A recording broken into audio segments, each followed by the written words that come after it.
Hey guys, welcome to PCOS Training number 1. My name is Justin Janoska, and I'm so thrilled for you to be here and get you started on your PCOS healing journey. Now, this first training is going to be really simple and sweet, like just kind of going over the fundamentals and just to get the ball rolling, okay? So we're going to be chatting about the causes of PCOS, the symptoms, and mostly the different types, okay? So this is a very complex disorder and a lot of things we don't know still. So that's what this training is all about, all right? So without further ado, let's jump right into it. So what is PCOS exactly, right? So it is a syndrome with a set of symptoms, right? It's more than just a label. There are multiple signs, signs of symptoms and laboratory evidence that you can look at. Now, that's what makes it really confusing because it's not as simple as saying, okay, I have no menstrual cycle, I have ovarian cysts, or I have high testosterone, and therefore if I have one of those, then I have PCOS. And okay, it's really not that simple, and I'll get into that in a minute. But we have to be aware that I think around 30% of women in this country have symptoms of PCOS, right? But again, it doesn't mean that because you have one symptom that you have PCOS. And we also have to be aware that infertility, okay, in this country is kind of getting higher and higher each year. And PCOS is actually the number one cause for infertility. But you can actually prevent that from happening, okay, which is why it's so vital to get your PCOS in remission, okay? So again, it's the most prevalent endocrine disorder globally, like really across the planet. It is like it is super, super common. And I talked to you about how also 10% of women in this country are actually affected with PCOS, with 30% actually having symptoms, all right? But actually 10% of women in this country actually have the diagnosis of PCOS.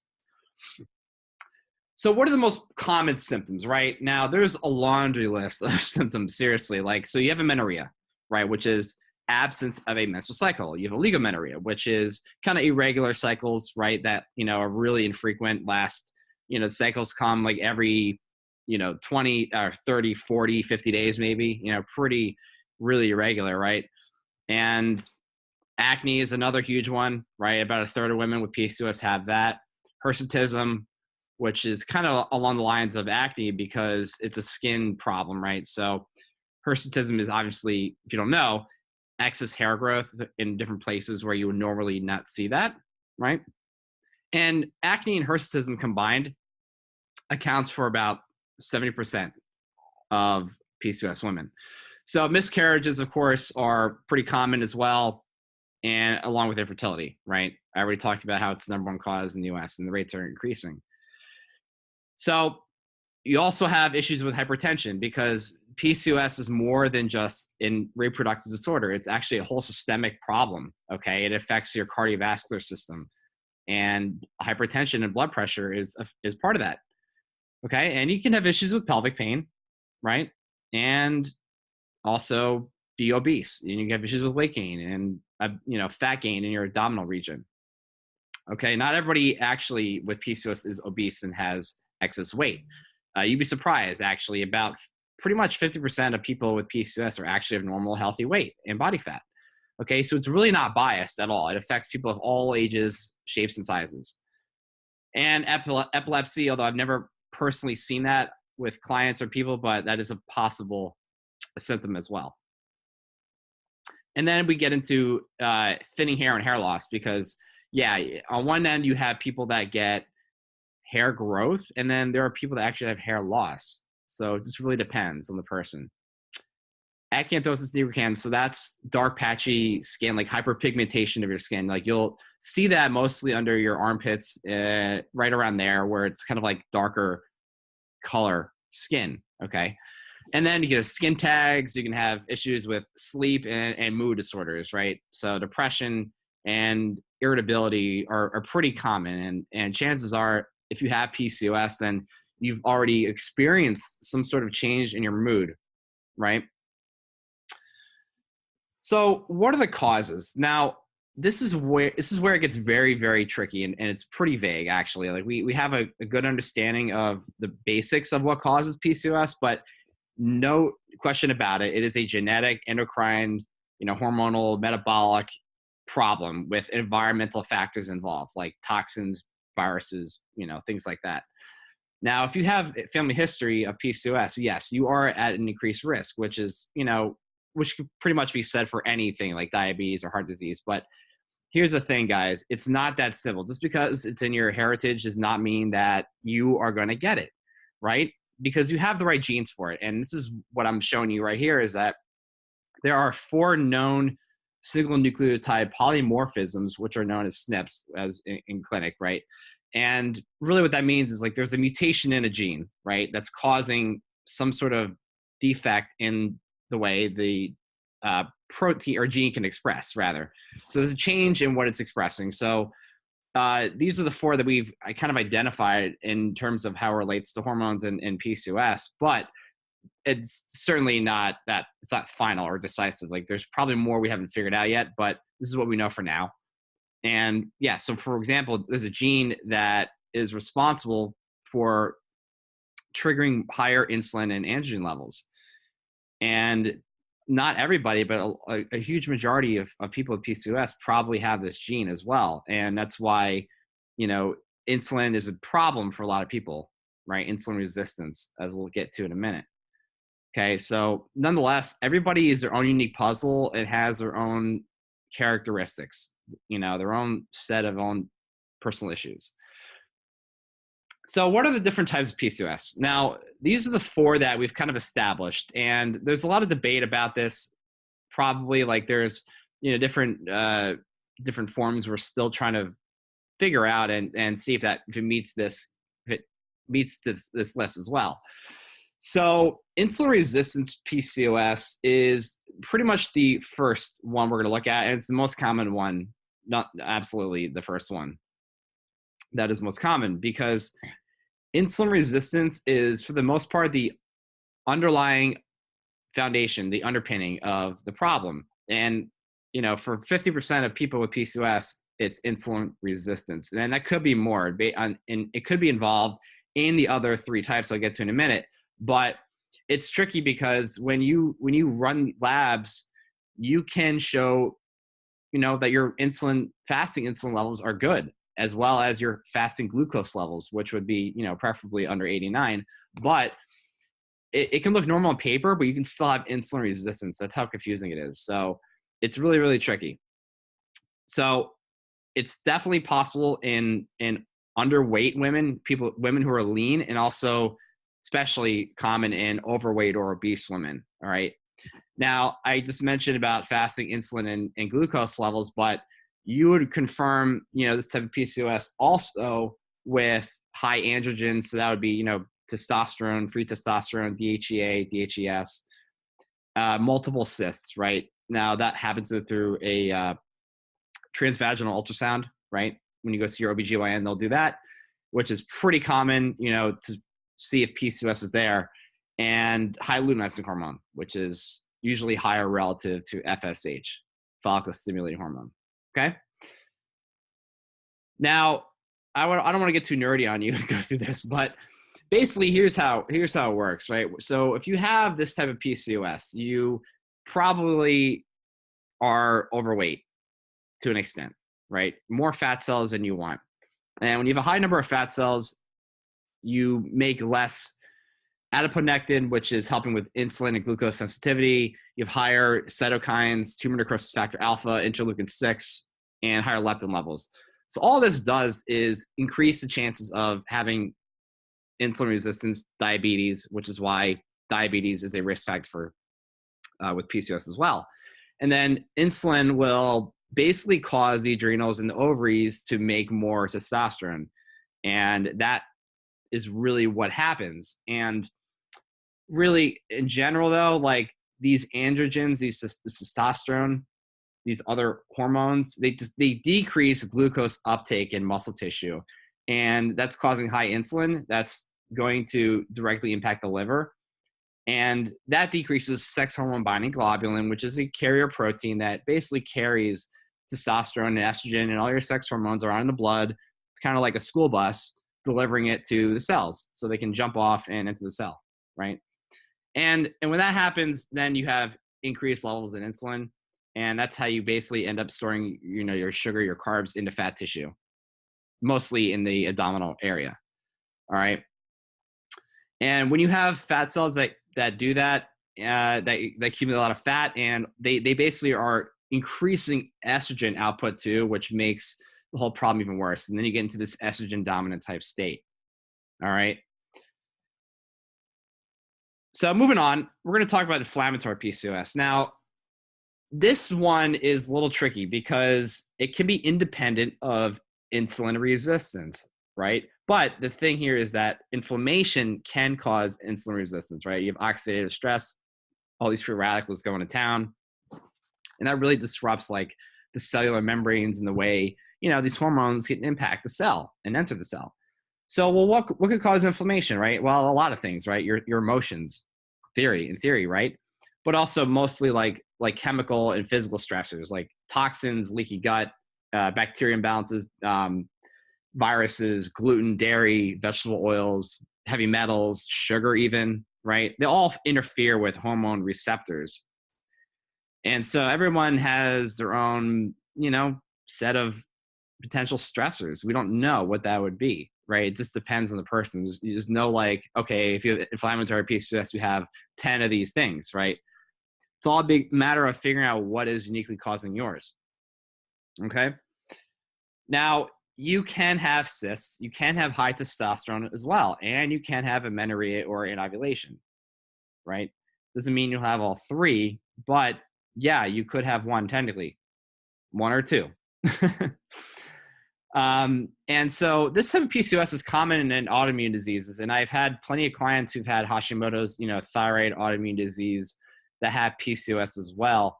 And so PCOS technically can coexist with a lot of other issues as well. And it's because of what the inflammation is doing, right? The autoimmune problem is an inflammatory problem, and that's what can easily turn into PCOS. And they can happen virtually at the same time, or PCOS can come later, right? Or maybe the other way around. It really just depends. Okay. You're also going to want to test HSCRP, which is a systemic inflammatory marker, right? Your conventional doctor, your physician will be able to run that test, and it should be routinely run because it's a really, really, really important inflammatory marker, and anything above 1 is pretty much an issue as I see it. Homocysteine, a really valuable inflammatory marker too for cardiovascular disease. DHEA, I'll get into this in a bit, a little tricky, but DHEA, DHEAS are valuable markers to test. Vitamin D, right? So 25-OH, 25 hydroxyvitamin D is the way you test that. And basically, I'll say quickly on that, like anything below 50 is deficiency in my book. And that's how we look at it in functional medicine. Like you'll be, some people will say, well, you're probably just a little insufficient, but really you want to be above 50. Anywhere between 50 and 100 is pretty much ideal. And then anti-TPO to rule out Hashimoto's or autoimmune thyroiditis, right? Because like I said, that could be an issue too with PCOS. All right, moving on to number 3, post-birth control PCOS. So a lot of women, of course, are on birth control these days, hormonal birth control. I want to make that really clear. I'm not talking about IUDs or anything like that. Hormonal birth control, right? Estrogen, progestin, combination of both, right? All that stuff. Now, the thing with this is that with birth control, we know that, and you should know this, that it's shutting down your cycle. You're not actually having one, all right? It's basically flooding you with all these exogenous hormones that are disabling the reproductive system of your body to work, okay? So the thing with this is that when you jump off of hormonal birth control, your hormones are trying to catch up and kind of get back to equilibrium again, right? So the issue here is that when you disuse it, there is kind of higher levels of testosterone because it's trying to like kind of get back to normalcy, right? So when women jump off of birth control, they usually end up, well, not everybody, but they tend to get acne. And it's because you're getting the surge of estrogen, right? So it's kind of trying to upregulate its production again. And so that alone, testosterone can cause insulin resistance, right? And that's what can cause inflammation, but they don't necessarily have to be there. And vice versa, insulin resistance can cause high testosterone. So it's really like a chicken or the egg type thing. And that's pretty much across the board with all types of PCOS in general. Now, you know, on top of that, of course, you can have hair growth as well.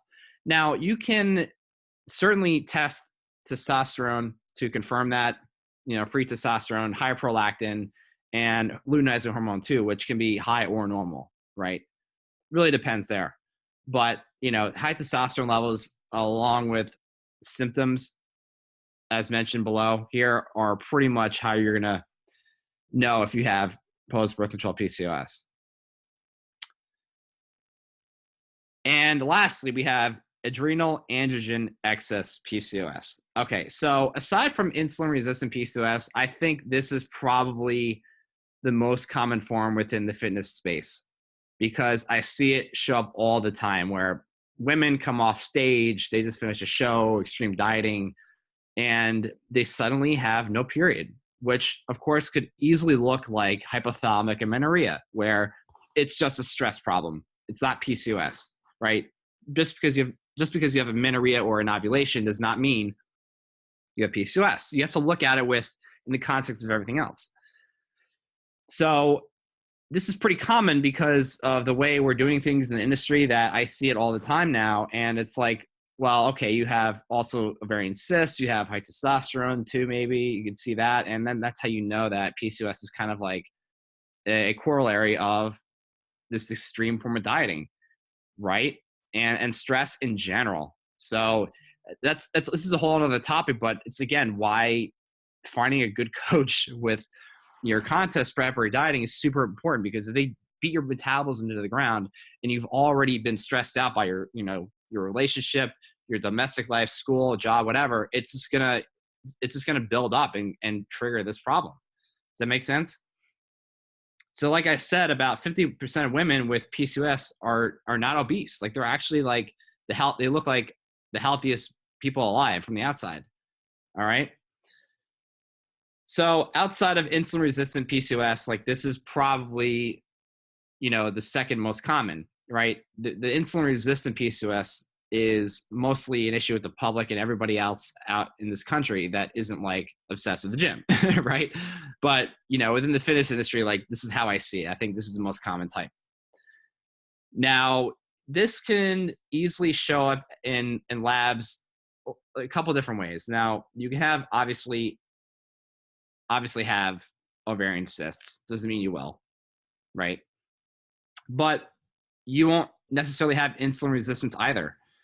So the ovaries play like a very limited role in this. So it's really an adrenal problem. The stress basically is causing your pituitary to make a lot of ATCH, which is causing a lot of tension, causing, let me back up and say that again.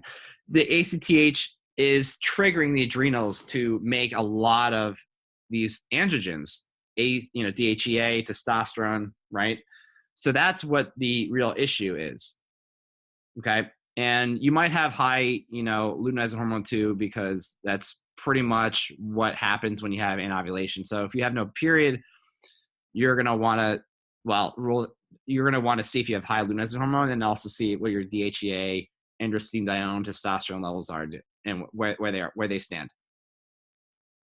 So I'm writing this down here for your own edification, but yeah, your adrenals, like they put out a lot of these androgens and make about a quarter of your free testosterone and pretty much all of your DHEAS, which, all these are pre-hormones. So they basically, they get into circulation, but they get converted into testosterone in your peripheral tissue. So they get out into the bloodstream, they get to the cell, wherever that is in your body, and they get converted to testosterone there.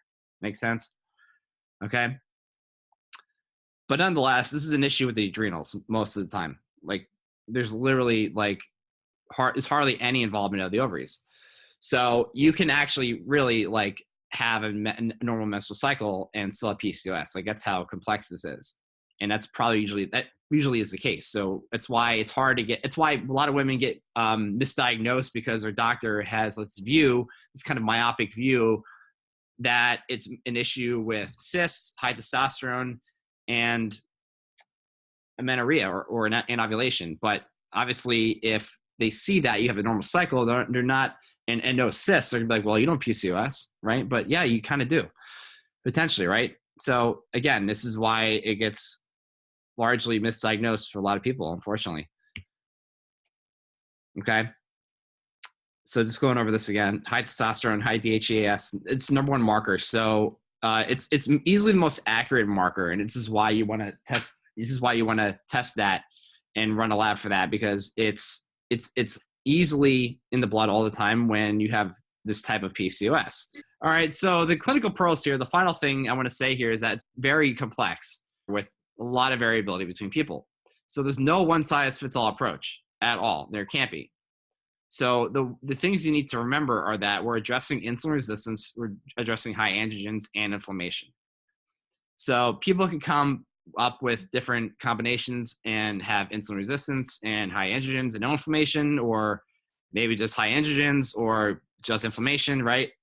Depends. It depends on the labs and the symptoms, but you are going to address whatever shows up. Okay. And like I said, insulin resistance may, there's a typo there, but it may be the true underpinning of all forms, right? Even though 50% of women have insulin resistance and half don't, it's hard. It's tricky. It could still be there. Okay. And as I mentioned, cysts, high testosterone, and ovulation, inflammation may or may not be present in different combinations. So that's just kind of give you a basic understanding of this and help you see that taking birth control, metformin, spironolactone, all those meds, whatever, like they are all top, like for surface level Band-Aid solutions. Like they don't get to the root of the problem. Okay. Because this is a really complicated disorder and there's a lot of variability between each person. So that's it. So psyched for you to join here, and thank you for tuning in. I hope this was super valuable, and stay tuned for more to come. All right.